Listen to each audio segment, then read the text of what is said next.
Hey guys! Starting another video, and today we are going to make a closing tier list for the European 23-24 season. I'm making this video on May 25 RD, a week before the UEFA Champions League final, but I believe we can already get a general idea of how the season went. To make our rankings we have here: Elite, Good Season, MID, Deception, and Trash. Elite teams are those that had a very good season, highlighting their good moments, won or competed in important titles, and had some type of highlight or peak during the season that placed them in a prestigious position and lived up to expectations throughout the season. The good season teams are those that also stood out during the season, but did not shine as brightly as the elite teams. These are teams that surprised us and had some kind of spotlight during the season. The MID teams are the ones that are there, and I think that's it. They weren't good or bad during the year, without so many expectations or shine. These are the okay teams. Deception teams are those that were below expectations and had more bad moments than good moments in the season. This has a lot to do with our expectations too. There are very good teams that, for example, could have reached the top 4 or something like that, but due to the size of the club they will be here. And the trash teams are the ones that had a terrible season, below bad and disappointment. So let's go. Starting outside the big 5 leagues. Ajax. Here we have Ajax, and let's start with a controversy. I'm going to put Ajax in deception.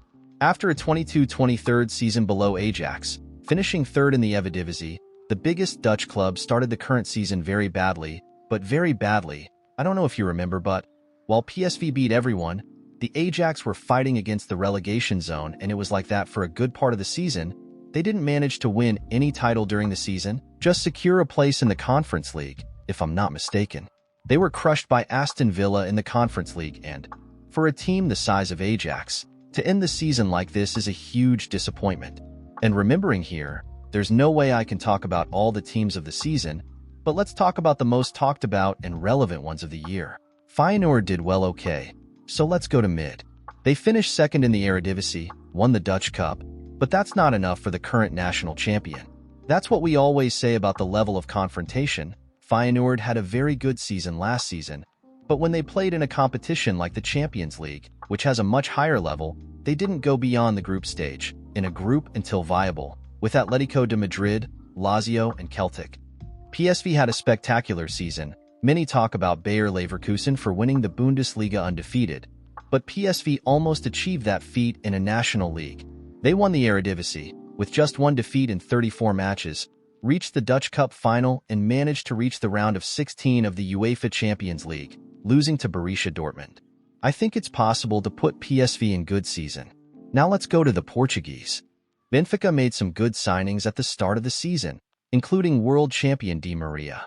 I think we had good expectations at Benfica, but I'm going to put them in deception precisely because of those expectations. They reached the quarterfinals of the Europa League, but we cannot forget their shameful campaign in the Champions League with just 1 win in 6 games. Furthermore, some might say that they were in 2nd place in the Portuguese Championship, but with a difference of no less than 10 points from Sporting. Sporting was also Benfica's executioner in the Portuguese Cup. I don't know what to say much about Porto. They had a very good run in the last Champions League.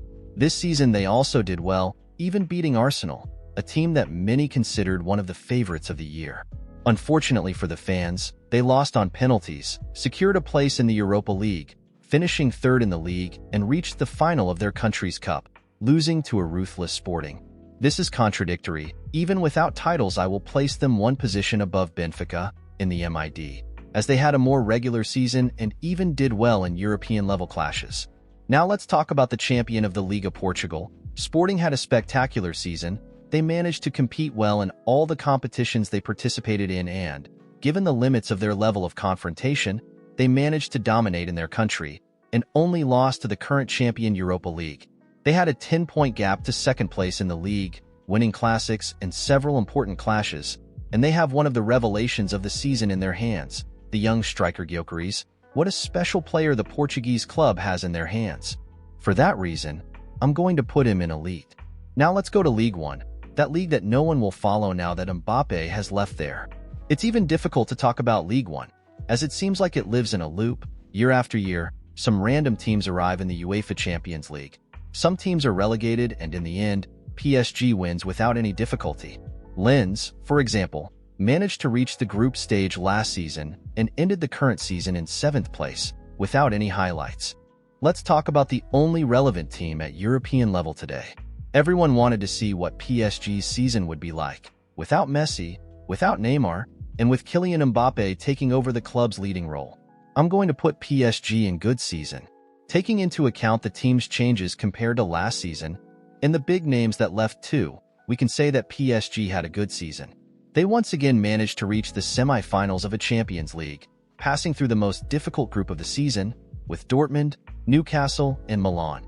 They had difficult opponents in the following stages and faced Borussia Dortmund.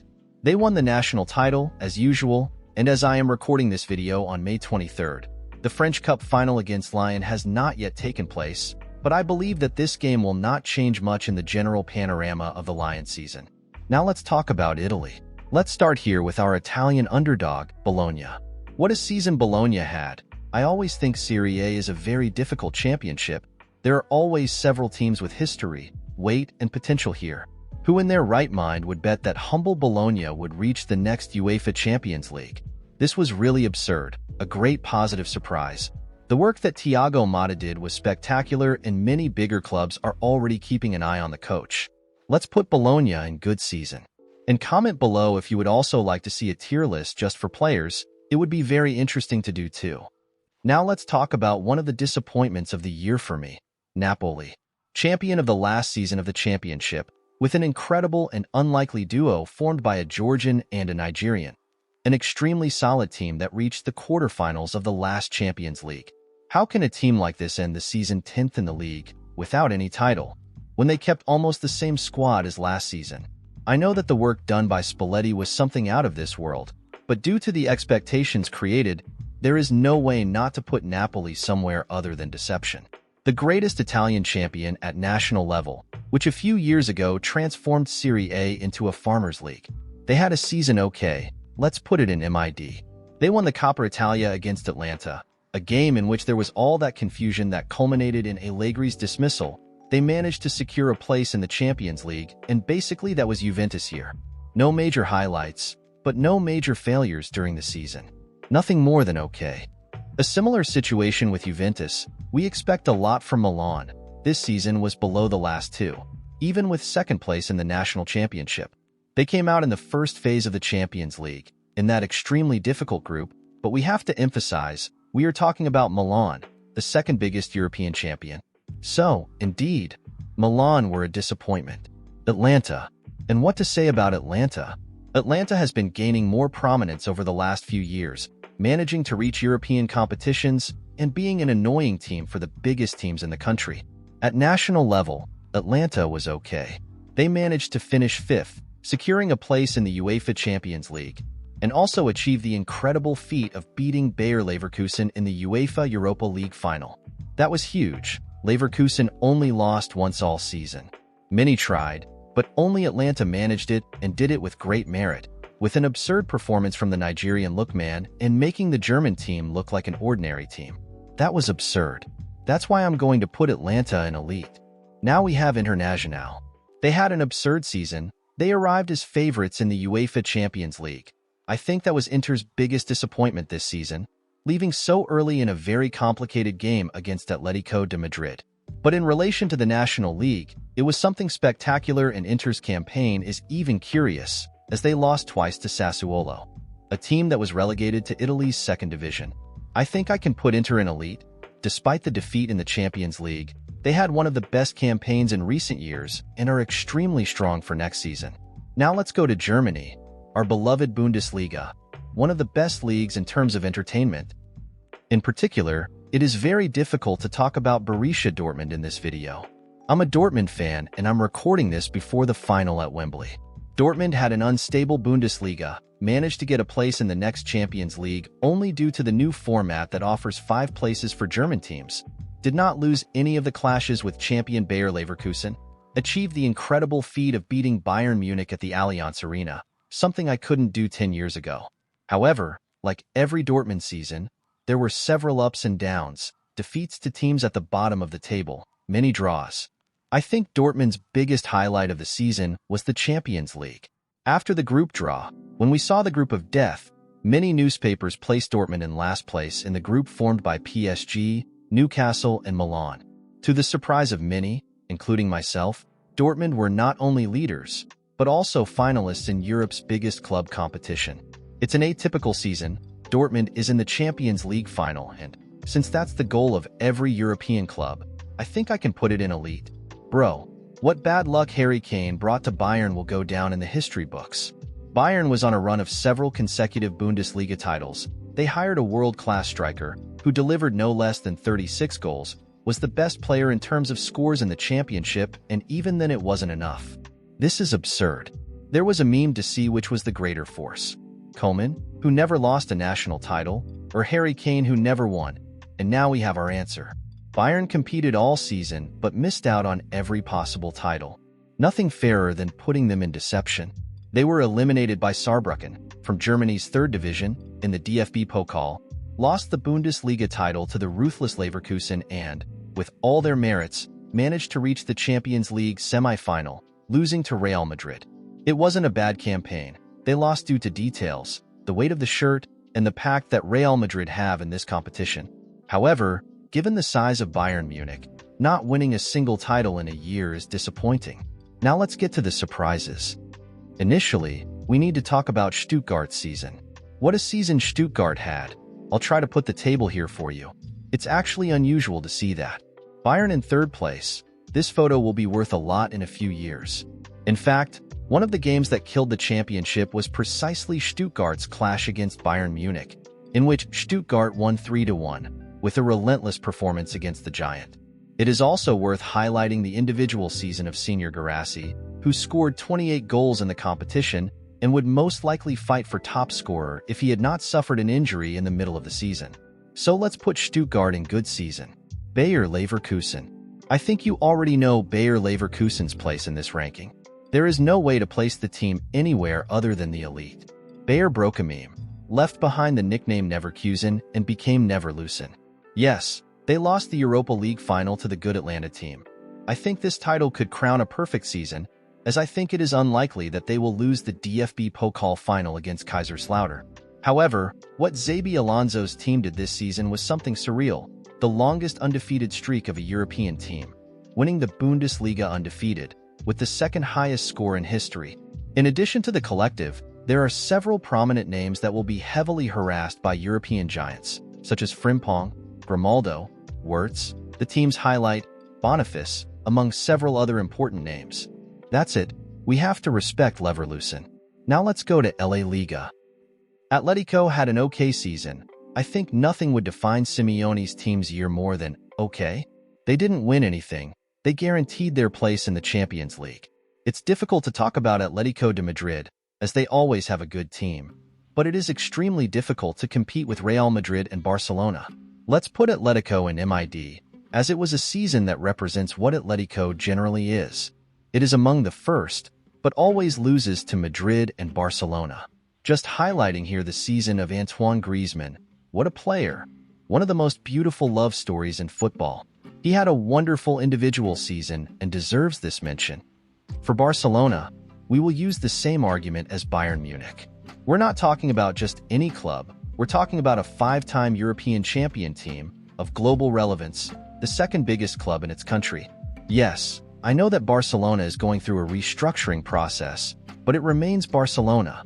You have a team with great players, significant purchasing power, even with all the restrictions imposed in recent years, and with a huge name in world football. In these circumstances, going through a season without even one title is a failure, and that's why I'm going to put Barcelona in deception. Barcelona is going through a similar process to Milan. Losing big names, they are no longer scaring their opponents, and this is something worrying for the club. Things need to change or Real Madrid will begin an era of dominance in Spain. Barcelona has been crushed by Real Madrid in recent matches. You no longer see El Clasico in a balanced way.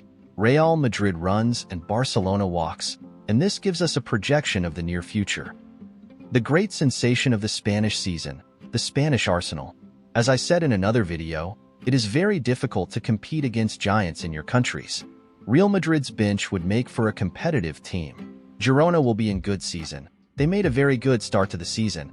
I'm making this video and looking at a game between Girona and Granada, which is 7-0 for Girona.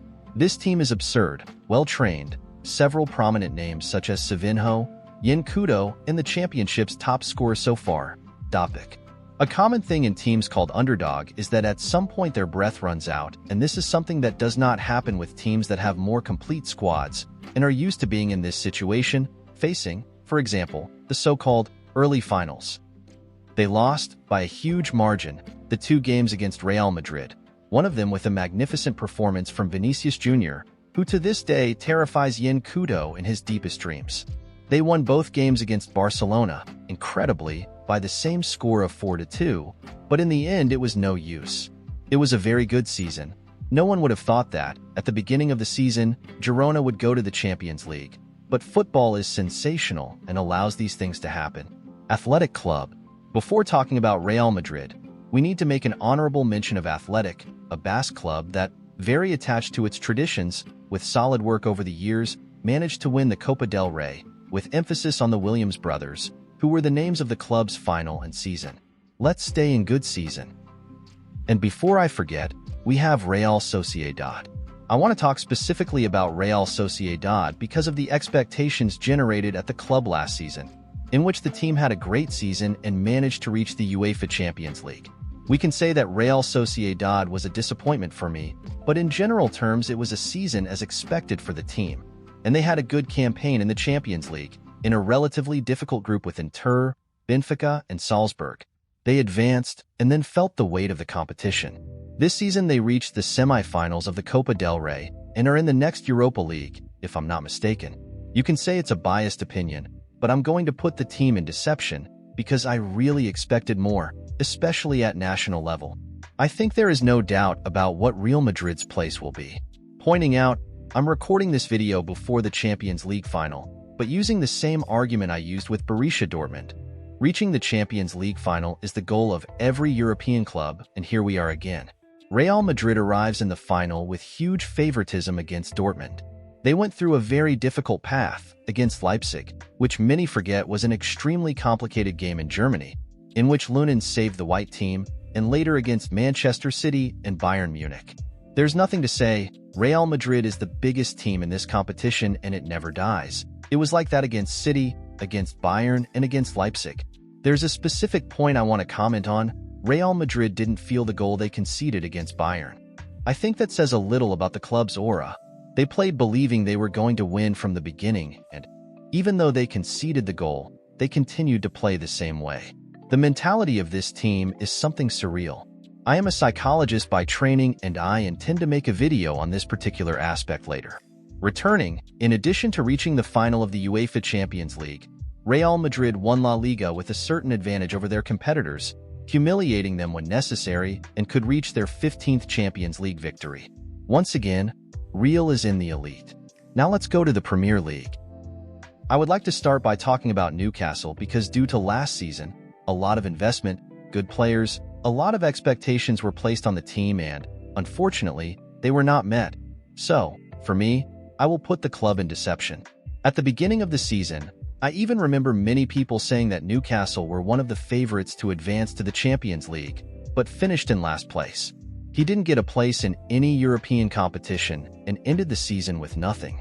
Personally, I think that when you have money, the spotlight comes, and this can often generate expectations among players, fans, and football lovers in general. So yes, for me, Newcastle's season was a disappointment. One of the big surprises, in my opinion, was Aston Villa, and I believe we can put them in good season. It's not common for you to see teams like Aston Villa, Brighton, Newcastle bothering the Big Six and managing to fight at the top of the table. And not just annoying, but Aston Villa ended Arsenal's dream, beating the London team 2-0 at the Emirates Stadium. Great feat furthermore, they had a good campaign in the conference, even though no one cared much about this competition and, above all, they secured a place in the next Champions League. What to expect from this team? Will it be a new Newcastle? Only time will tell. Now let's return to the expectations argument. Did Chelsea have a terrible season? Definitely not.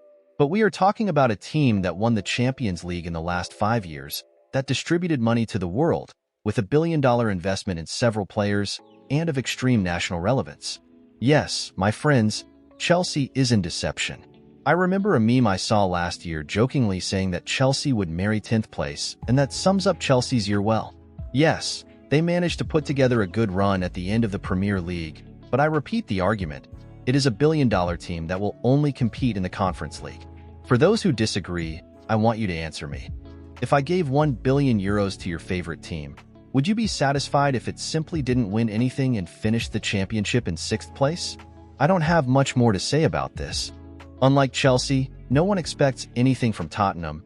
It's a cute team that doesn't bother anyone, that sometimes does something funny, and that's it. I'll put the Spurs at mid. They had an okay season, lost their main player in the last window, competed well in the first part of the season, making many think they were going to compete for the title, but in the end, we all know, this is Tottenham we're talking about. They guaranteed their place in the Europa League, and that was it. It's an okay team that had an okay season. Regarding Liverpool, initially I have to say that I'm going to miss Klopp a lot. It seems like he compliments Guardiola. It's like he's Captain America and Iron Man. The championship is better when the two are together, both in these last years of the Premier League and in the Bundesliga with Bayern Munich and Dortmund. Liverpool had an okay season. They signed very well at the beginning of the season and managed to fight throughout the championship, even leading at some point. However, they lost important games at the end of the season and distanced themselves from Arsenal and Manchester City. Furthermore, they won the League Cup, so as not to spend the year with nothing. All respect to Jurgen. It's very frustrating to fight against Manchester City. It's very difficult to fight against Guardiola. Cases like Liverpool, who scored 97 and 92 points and didn't win the championship. To beat Guardiola, you can't make mistakes. It's that simple. Liverpool, which broke the citizen streak, scored nothing more than 99 points. That's something out of this world. The same goes for Arsenal. The Gunners cannot leave any room for error, because City doesn't make mistakes. City doesn't lose important games. City grows at the end of the championship. Arsenal had a good season. I'll put them in good season, but with one caveat, as I really expected more from them, especially in the Champions League. They faced an extremely weakened Bayern Munich and were unable to win. In the league, they had a championship campaign, but unfortunately for the London team, Guardiola exists. If I'm not mistaken, this was the third best campaign in the history of a second-place team. Arsenal are getting stronger and stronger. Arteta is doing a great job, but that's not enough. Manchester United. Ladies and gentlemen, with you Manchester United, the team that disappoints throughout the season and in the FA Cup final, plays the best game of the year against the best team in the country. Absolute cinema. I would really put United in deception if it weren't for that, and I'm still halfway to say that United's year was a disappointment, but the results speak more, and that's it. It's a messed up team, which seems to have some kind of spiritual problem, with a terrible coach, but very good potential. You have a team with Garnacho, Mainu, Rashford, Højlund, Bruno Fernandes, several extremely promising players, but something strange happens to the team. The best goalkeeper from the last European season is hired and forgets about making a simple save. And I want to open a parenthesis to talk about Onana, because I'm also a goalkeeper. Onana's ability to make very difficult saves and concede the easiest goals is incredible. Returning to Manchester United as a whole, it's a huge team and you always expect more. Am I really going to change my opinion here? A team the size of the Red Devils, being eliminated by Copenhagen in the group stage of the Champions League and finishing the Premier League in 8th place? There's no way not to put them in deception. I'm sorry to the fans, but that's it. It's not an FA Cup title that will mask this team's terrible year. Manchester City. And finally, we have City. City turned the Premier League, the league that many say is the best and toughest in the world, into a farmers' league. That's incredible. That's 4 titles in a row, and it would be more if Klopp didn't exist. What Guardiola does with this team, we will only have the true dimension when he leaves the team. It's frustrating, exhausting, competing against this team in a long championship. They don't make mistakes. They don't die. What I find most incredible about Guardiola is how he manages to get the most out of his players.